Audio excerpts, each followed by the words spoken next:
નમસ્તે વિદ્યાર્થી મિત્રો, આગળના લેક્ચરમાં આપણે હેનરીનો નિયમ અને તેને લગતા એનસીઆરટીના એક્ઝામ્પલ જોઈએ. હવે આપણે આગળ વધીએ. આજનો આપણો ટોપિક છે બાષ્પ દબાણ. આજે આપણે શીખશું બાષ્પ દબાણ કોને કહેવાય. બાષ્પ દબાણ અથવા તો ઇંગ્લિશમાં આપણે શું કહી શકાય એને? Vapour pressure. હવે બાષ્પ દબાણની જ્યારે વાત કરીએ છીએ તો બાષ્પ દબાણ કોનું હોય?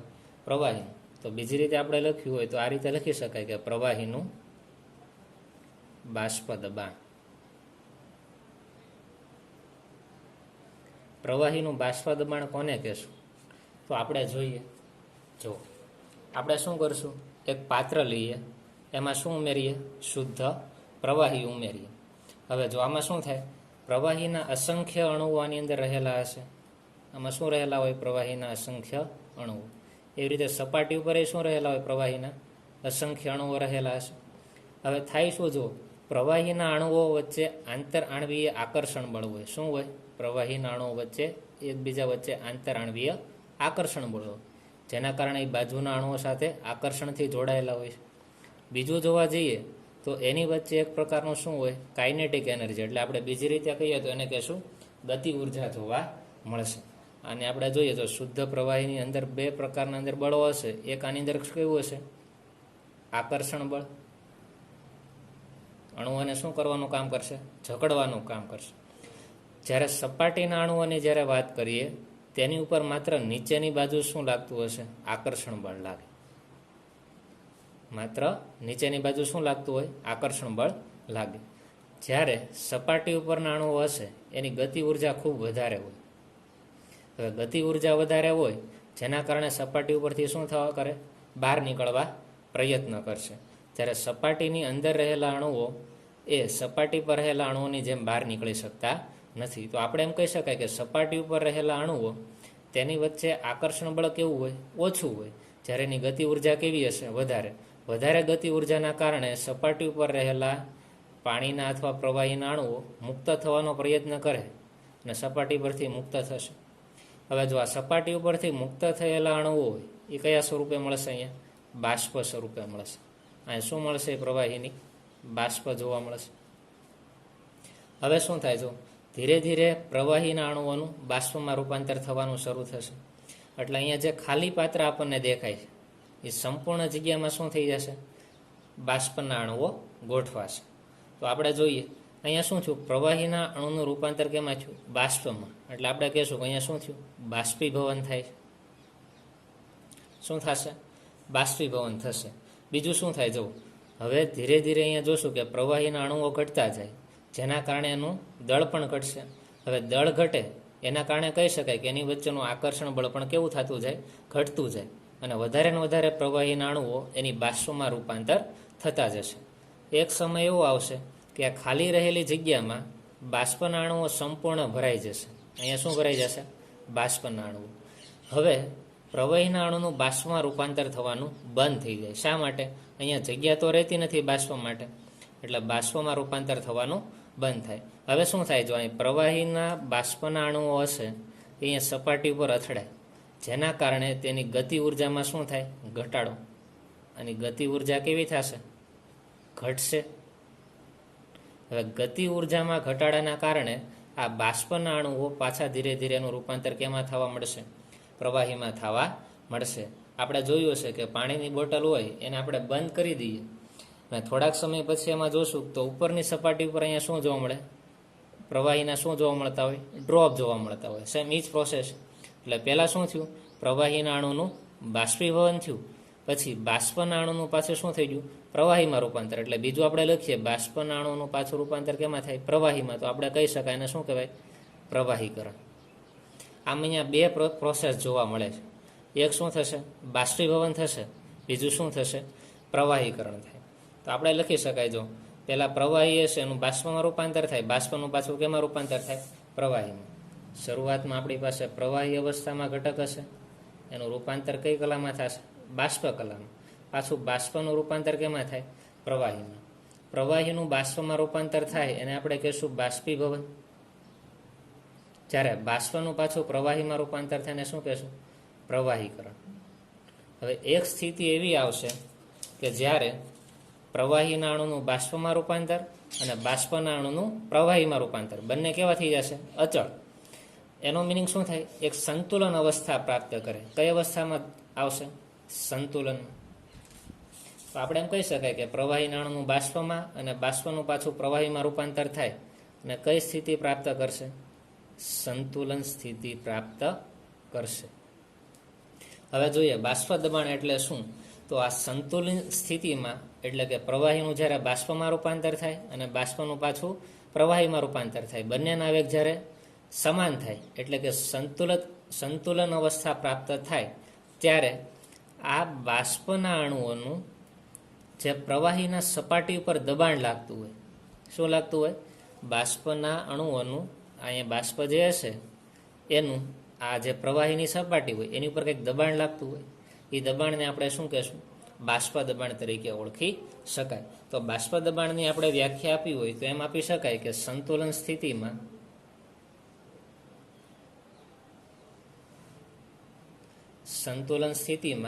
શું કહેશું? પ્રવાહીના બાષ્પ દ્વારા પ્રવાહીની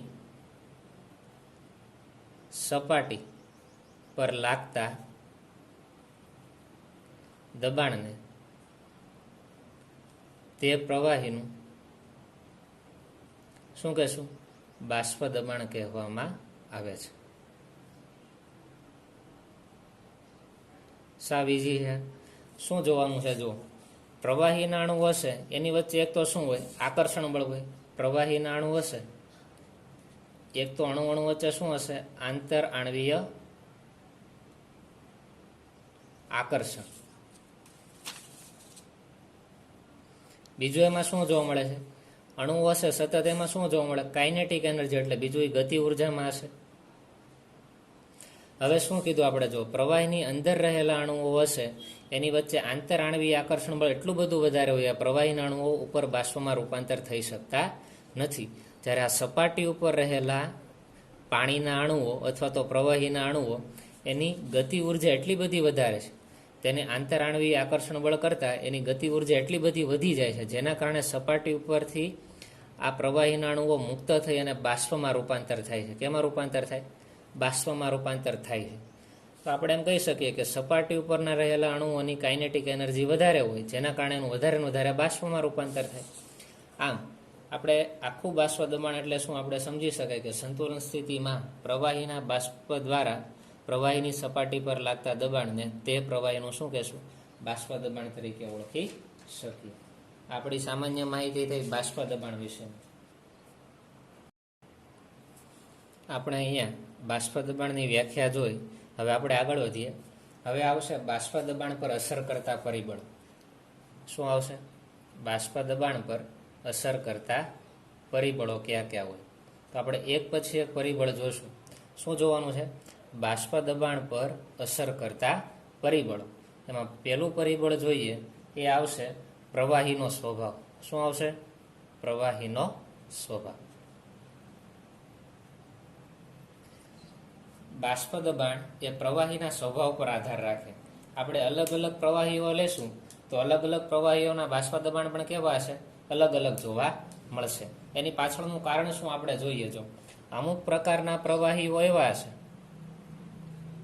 કે જેની અંદર તેનું આંતર આણવીય આકર્ષણ બળ વધારે હોય. શું હોય? અણુઓ વચ્ચેનું આકર્ષણ બળ વધારે હોય.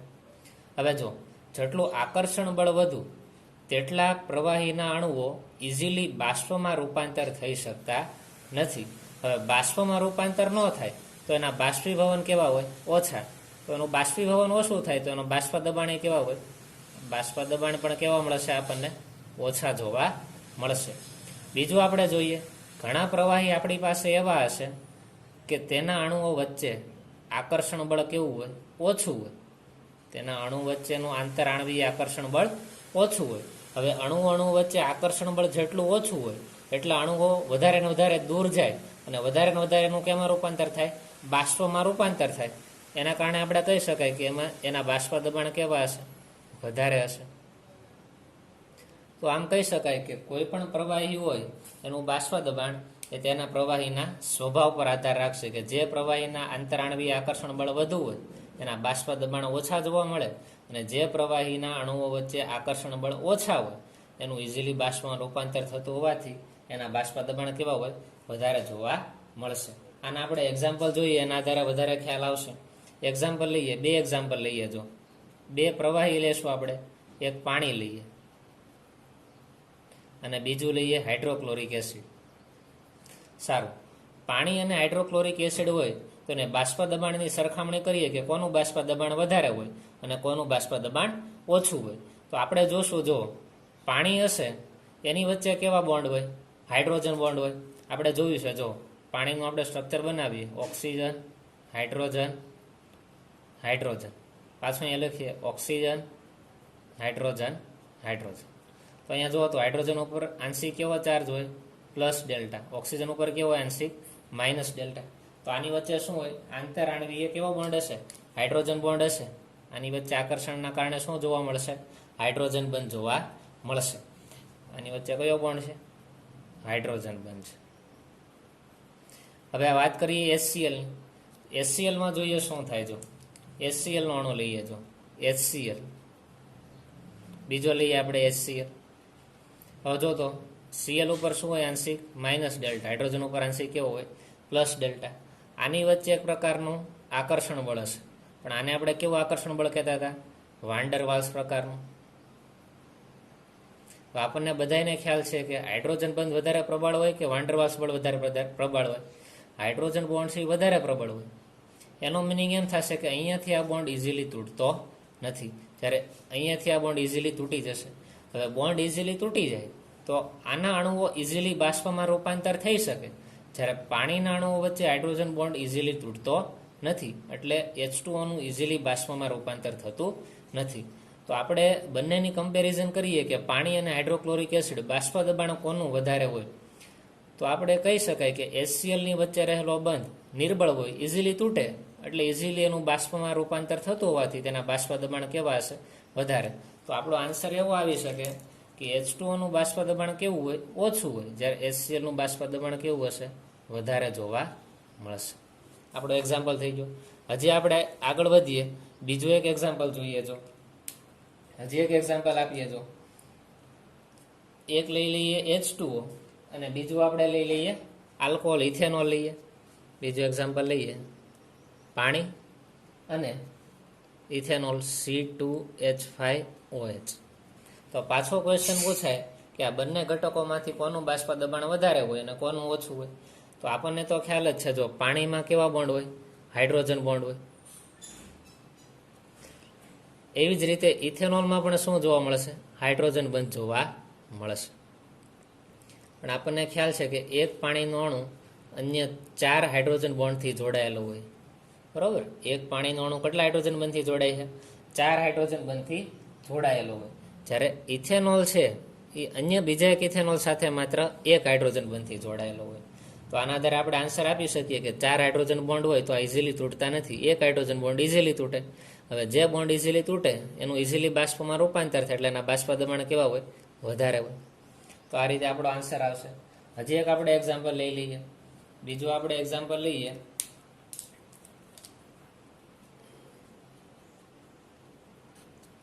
પહેલું એક્ઝામ્પલ લેશું, જો ઇથેનોલ C2H5OH.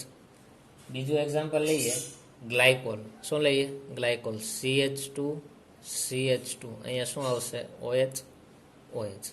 બીજું લઈએ ગ્લિસરોલ CH2OH, CHOH, CH2OH.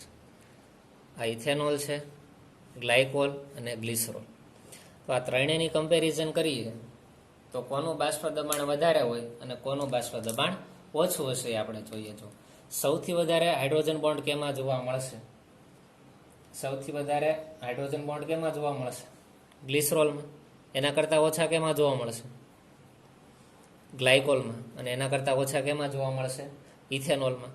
તો આમાં ઓછા હાઇડ્રોજન બોન્ડ હોય તો આનું ઇઝીલી કેમાં રૂપાંતર થાય, બાષ્પમાં. તો આનું બાષ્પ દબાણ કેવું હશે, વધારે હશે. આપણો આન્સર શું આવશે, ગ્રેટર ધેન.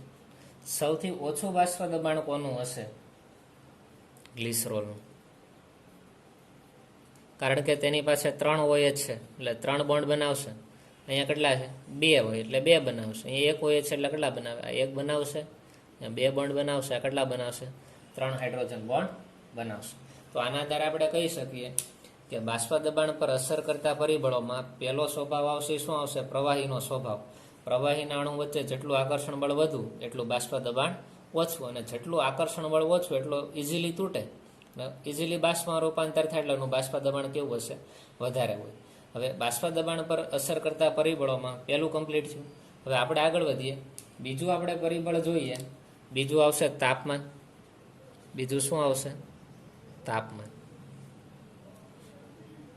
હવે જો કોઈ પણ પ્રવાહી હોય એનું તાપમાન વધારો તો તે પ્રવાહીના અણુઓની ગતિ ઉર્જામાં શું થાય? વધારો. હવે ગતિ ઉર્જામાં જેટલો વધારે થાય એટલા અણુ વધારે ને વધારે બાષ્પમાં રૂપાંતર થાય, તો એનું બાષ્પીભવન કેવું હોય? વધારે. એટલે બાષ્પીભવન વધારે થાય એટલે બાષ્પ દબાણ કેવું હશે? વધે. અને જો ટેમ્પરેચર ઘટાડવામાં આવે તો તેની ગતિ ઉર્જામાં શું થાય? ઘટાડો. ગતિ ઉર્જા ઘટે એટલે બાષ્પ દબાણમાં શું થાય? ઘટાડો જોવા મળશે. આપણને ખ્યાલ જ છે, કોઈ પણ પ્રવાહી હોય એનું ટેમ્પરેચર તમે વધારે ને વધારે વધારતા જાઓ તો વધારે ને વધારે પ્રવાહીનું રૂપાંતર કેમાં થવા મળે? બાષ્પમાં. માટેનું બાષ્પ દબાણ કેવું થાય? વધે. અને ટેમ્પરેચર ઘટાડો એટલે અણુની ગતિ ઉર્જા ઘટે, માટેનું બાષ્પ દબાણ પણ કેવું થશે? ઘટશે. આગળ વધીએ. એની પછીનો પોઈન્ટ જોઈએ. જો 2 પરિબળો થઈ ગયા. પ્રવાહીનો સ્વભાવ, બીજું આવશે તાપમાન. ત્રીજું જોઈએ. જો ત્રીજું શું કહેવા માંગે છે? પ્રવાહીનું બાષ્પ દબાણ. પ્રવાહીનું બાષ્પ દબાણ એ પ્રવાહીના કદ અને લીધેલા પાત્રના આકાર પર આધાર રાખતું નથી. ત્રીજો પોઈન્ટ એવો કીધો કે પ્રવાહીનું બાષ્પ દબાણ એ લીધેલા પ્રવાહીના કદ કે પાત્રના આકાર પર આધાર રાખતા નથી. હવે જો પ્રવાહીનું કદ તમે ગમે એટલું લ્યો, કે 1 લીટર લ્યો, 5 લીટર લ્યો, 10 લીટર લ્યો, કદ સાથે બાષ્પ દબાણને કાંઈ લેવા દેવા નથી. કેમ કે દબાણ શું છે? કે એકમ ક્ષેત્રફળ દીઠ લાગતો બળ, એનું શું થઈ ગયું છે? દબાણ. બીજું શું કહેવાય? પાત્રના આકાર. બાષ્પ દબાણને પાત્રના આકાર સાથે પણ કાંઈ લેવા દેવા નથી. માનો કે તમે આ પ્રકારનું પાત્ર લ્યો છો અથવા આ પ્રકારનું પાત્રનું કદ લ્યો છો, કોઈ પણ પાત્રનો આકાર લ્યો છો, આ રીતે પાત્ર લ્યો, બરાબર? પાત્રના આકારને એ પ્રવાહીના બાષ્પ દબાણ સાથે કાંઈ લેવા દેવા નથી. તો આ વાત થઈ બાષ્પ દબાણની. બાષ્પ દબાણ કોને કહી શકાય? તો આપણે શું કીધું કે કોઈ એક સંતુલન સ્થિતિ હોય ત્યારે, તો કે પ્રવાહીનું બાષ્પમાં રૂપાંતર થતું હોય અને બાષ્પનું પાછું પ્રવાહીમાં રૂપાંતર થતું હોય ત્યારે સંતુલન સ્થિતિમાં પ્રવાહીની બાષ્પ દ્વારા, કોઈ પણ પ્રવાહી હોય એની ઉપર શું હોય? બાષ્પ દ્વારા પ્રવાહીની જે સપાટી હશે, શું કીધું? પ્રવાહીની, જો આપણે શું કીધું હતું? એક પાત્ર છે, અહીંયા પ્રવાહી છે, આ પાત્રને આપણે શું કરી દઈશું? બંધ કરશું. આ પ્રવાહીની સપાટી છે ને અહીં શું હશે? પ્રવાહીના બાષ્પ. સંતુલન સ્થિતિમાં હોય. આ કઈ સ્થિતિ હોય? સંતુલન સ્થિતિમાં પ્રવાહીના બાષ્પ દ્વારા, આ શું છે? પ્રવાહીના બાષ્પ દ્વારા પ્રવાહીની સપાટી પર જે અહીંયા પ્રેશર લાગતું હોય, આ બાષ્પના અણુ દ્વારા પ્રવાહીની સપાટી પર જે દબાણ લાગે તેને આપણે શું કહેતા હતા? બાષ્પ દબાણ તરીકે ઓળખતા હતા.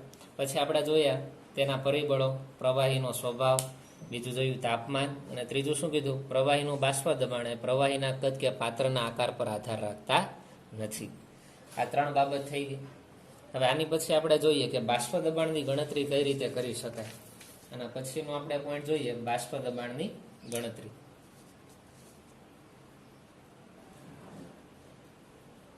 બાષ્પ દબાણની ગણતરી. હવે જો કોઈ પણ શુદ્ધ પ્રવાહી હોય એના બાષ્પ દબાણ હશે એ તો પ્રાયોગિક રીતે જ મેળવેલા હોય, એની ગણતરી કરવી પડતી નથી. કે કોઈ પણ શુદ્ધ પદાર્થ આપણે લઈ લીધો, માનો કે શુદ્ધ પાણી લઈ લીધું, તો એનું બાષ્પ દબાણ હોય એના પ્રયોગો દ્વારા સીધું મેળવી લેવાય. તો આપણે એમ કહી શકાય કે શુદ્ધ પ્રવાહી હોય, કોઈ પણ પ્યોર સબસ્ટન્ટ હોય અથવા તો શુદ્ધ પ્રવાહી હોય, તેના બાષ્પ દબાણ કોના આધારે મેળવી લીધા હોય? પ્રયોગોના આધારે સીધા જ મેળવે છે.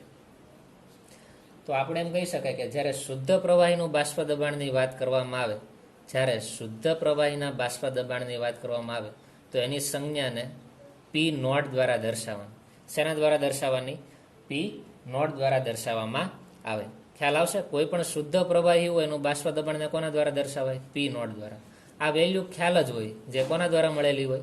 પ્રયોગો દ્વારા મળેલી હશે. અને મોસ્ટ ઓફલી આ રકમમાં તમને આપેલી પણ હશે. આપણે એક એક્ઝામ્પલ લઈએ. માનો કે એક ઘટક આપ્યો કે એક શુદ્ધ ઘટક એ, તેનું બાષ્પ દબાણ કેટલું થાય? તો આપણે લખશું પી નોટ એ. એવી રીતે તમને એમ કીધું કે કોઈ એક શુદ્ધ ઘટક બી છે, તો શુદ્ધ ઘટક બીનું બાષ્પ દબાણ કેટલું થાય? પી નોટ બી.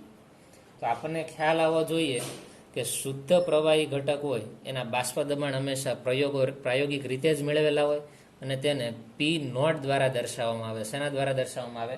પી નોટ દ્વારા દર્શાવવામાં આવશે. હવે આપણે જોઈએ દ્રાવણના બાષ્પ દબાણની ગણતરી કઈ રીતે કરી શકાય. જો દ્રાવણના બાષ્પ દબાણની ગણતરી કરવી હોય તો પહેલા આપણે જોશું કે દ્રાવણ હશે એ મુખ્યત્વે કેટલા ઘટકોનું બનેલું હોય? 2 ઘટકોનું બનેલું હોય. એક ઘટક હશે એ કયો હશે? દ્રાવ્ય ઘટક હશે. અને બીજો ઘટક કયો હશે? દ્રાવક ઘટક હશે. એટલે દ્રાવ્ય ઘટક અને દ્રાવક ઘટક બે મિક્સ થઈને શું બનાવે? દ્રાવણ બનાવે. તો આ દ્રાવણનું બાષ્પ દબાણ કઈ રીતે મેળવી શકાય એ જોઈએ. જો હવે ઘણી વખત એવું થશે કે આપણી પાસે બંને ઘટકો હશે, એમાંથી કોઈ એક ઘટક બાષ્પશીલ હોય તો કોઈ એક ઘટક કેવો હોય? અબાષ્પશીલ. અથવા તો બંને ઘટકો કેવા હોય? બાષ્પશીલ હોય. તો આપણે જોઈએ, જો આપણને જે દ્રાવણ આપ્યું હોય એમાં દ્રાવ્ય ઘટક હોય એ બાષ્પશીલ હોય અને દ્રાવક ઘટક પણ કેવો હોય? બાષ્પશીલ. બાષ્પશીલ ઘટક એટલે કેવા ઘટક કે જેનું બાષ્પમાં રૂપાંતર થઈ શકતું હોય. તો આપણે લખીએ કે દ્રાવણની અંદર પહેલો ઘટક દ્રાવ્ય હશે એ શું હશે? બાષ્પશીલ દ્રાવ્ય હોય અને બાષ્પશીલ શું હોય? દ્રાવક હોય. આ બંનેને મિક્સ કરશું એટલે જે દ્રાવણ બનશે એ પણ કેવું બનશે? બાષ્પશીલ દ્રાવણ. તો આ બંનેને મિક્સ કરતા જે દ્રાવણ બને, શું કીધું? બાષ્પશીલ દ્રાવ્યમાં બાષ્પશીલ દ્રાવક બાષ્પશીલ દ્રાવ્યને બાષ્પશીલ દ્રાવકમાં ઓગાળી અને જે દ્રાવણ બનાવવામાં આવે એ દ્રાવણનું શું મેળવીએ? બાષ્પ દબાણ મેળવો. આવો ક્વેશ્ચન પૂછાય. અથવા તો બીજો ક્વેશ્ચન એવો પણ આવે કે આપણી પાસે જે દ્રાવ્ય ઘટક છે એ અબાષ્પશીલ હોય. કેવું હોય? અબાષ્પશીલ દ્રાવ્ય ઘટક ને બાષ્પશીલ દ્રાવક ઘટકમાં ઓગાળી અને બનતા દ્રાવણનું બાષ્પ દબાણ મેળવવાનું. તો આના ઉપરથી આપણને 2 ક્વેશ્ચનો મળશે. જો કોઈ પણ પ્રવાહીનું બાષ્પ દબાણ મેળવવું હોય તો 2 કન્ડિશન છે. કોઈ પણ દ્રાવણ હશે એની પાસે ટોટલ 2 ઘટકો છે, એક દ્રાવ્ય ઘટક ને બીજો દ્રાવક ઘટક. દ્રાવ્ય ઘટક હોય એ પણ બાષ્પશીલ હોય અને દ્રાવક હોય એ પણ કેવો હોય? બાષ્પશીલ. તો આપણે કહી શકાય કે બાષ્પશીલ દ્રાવ્યને જ્યારે બાષ્પશીલ દ્રાવકમાં ઓગાળવામાં આવે અને જે દ્રાવણ બને તેનું બાષ્પ દબાણ મેળવો. અથવા તો બીજો ક્વેશ્ચન એવો પણ પૂછાય કે અબાષ્પશીલ દ્રાવ્ય ઘટક ને બાષ્પશીલ દ્રાવકમાં ઓગાળી બનતા દ્રાવણો માટે બાષ્પ દબાણ મેળવો. તો આ બનતા દ્રાવણો ટોટલ 2 રીતે બનશે. પહેલી રીત છે બાષ્પશીલ દ્રાવ્યને બાષ્પશીલ દ્રાવકમાં ઓગાળીએ અને બીજું દ્રાવણ બનાવીએ. એમાં શું થશે? અબાષ્પશીલ દ્રાવ્યને બાષ્પશીલ દ્રાવકમાં ઉમેરીએ તો મળતા દ્રાવણનું બાષ્પ દબાણ મેળવીએ. તો અહીંયા જે દ્રાવણ મળશે એનું બાષ્પ દબાણ મેળવવા માટે આપણે રાઉલ્ટના નિયમનો ઉપયોગ કરશું.